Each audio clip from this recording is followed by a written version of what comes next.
ये जो वीडियो है ना, इसका हेल्थ से इतना ज़्यादा ताल्लुक़ नहीं है, लेकिन ये एक ऐसी एक्टिविटी है जो मैंने देखा है कि बच्चों के अंदर ऑर्गेनिक और नेचुरल चीज़ों की मोहब्बत भी इससे बढ़ती है और इसके अलावा कि उनका जो वक़्त होता है ना, वो बहुत अच्छी जगह के ऊपर लग जाता है।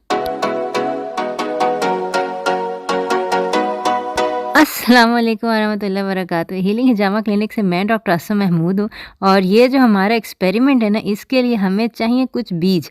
मैंने काली गंदम के बीज लिए हैं, आप सफ़ेद गंदम के बीज भी ले सकते हैं, मटर भी ले सकते हैं, मूंग की दाल भी ले सकते हैं, लेकिन मैंने काली गंदम इसलिए ली है कि जब ये बढ़ेंगे, इसकी ग्रास बन जाएगी ना, तो उससे हम व्हीट ग्रास जूस भी बना सकते हैं। बहरहाल जो भी बीज आप लें, उनको आपने इस तरह पानी में भिगो कर रात भर रख देना है और ऊपर इसको मलमल के कपड़े से या टिश्यू पेपर से कवर करके रख दें।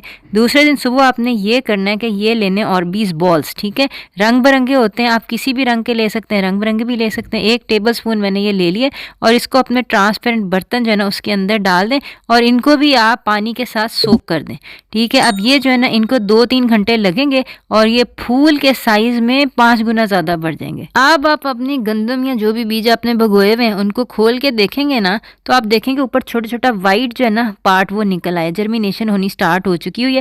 अब आप अपने बीजों के अंदर से पानी जो है वो ड्रेन कर दें और ये आपके पास बीज जो है ये बच जाएंगे। ये बीज आपने अपने और बीज बॉल्स जो है ना, उनके ऊपर फैला दें। अब आपने ये जो कंटेनर है ना, इसको कवर कर दें, बेशक ढकने से या अगर आपके पास तो कपड़ा है, कपड़े से कवर कर दें और इसको अंधेरी जगह पे आपने रखना है 1 रात के लिए।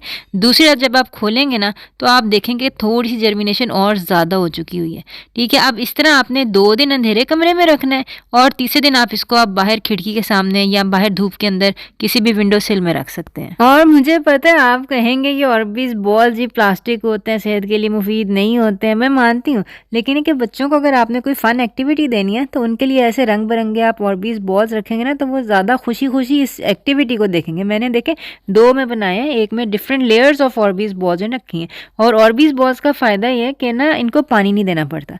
एक दफ़ा आपने रखा है ना, तो हफ्ते भर आपको पानी देने की ज़रूरत नहीं पड़ेगी। जब तक ये ऐसे बड़ी घास हो जाएगी ना, तो बस अब इस घास को आप देख के खुश भी हो सकते हैं और आप चाहें तो आप इस घास को काट के इससे व्हीट ग्रास जूस जो है ना, वो भी बना सकते हैं। और मैं मानती हूँ कि व्हीट ग्रास जूस को अगर आप बाकी के ग्रीन्स के साथ कंपेयर करें, जैसे मोरिंगा के साथ अगर आप कंपेयर करते हैं, तो व्हीट ग्रास जूस की इतनी कोई न्यूट्रिशनल प्रोफाइल अच्छी नहीं है।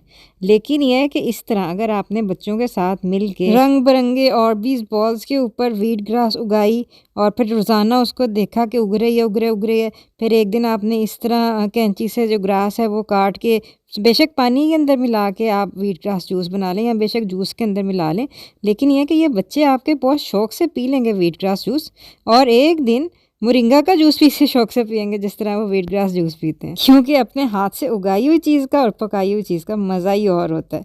तो ये है कि इसको आप किसी भी जूस में मिला के भी पी सकते हैं, इस तरह सादा पानी के अंदर भी डाल के पी सकते हैं। बेशक आप इसके अंदर थोड़ा सा स्वीटनर डाल दें, हनी डाल दें, लीमू डाल दें, यह है कि उसका टेस्ट थोड़ा बेहतर हो जाएगा। तो नीचे कमेंट्स में ज़रूर शेयर कीजिएगा आप अपने बच्चों के साथ कौन सी हेल्दी एक्टिविटीज़ करते हैं। अपना ख्याल रखिएगा, इंदा मुलाकात होती है। अस्सलाम वालेकुम वरहमतुल्लाहि वबरकातुहू।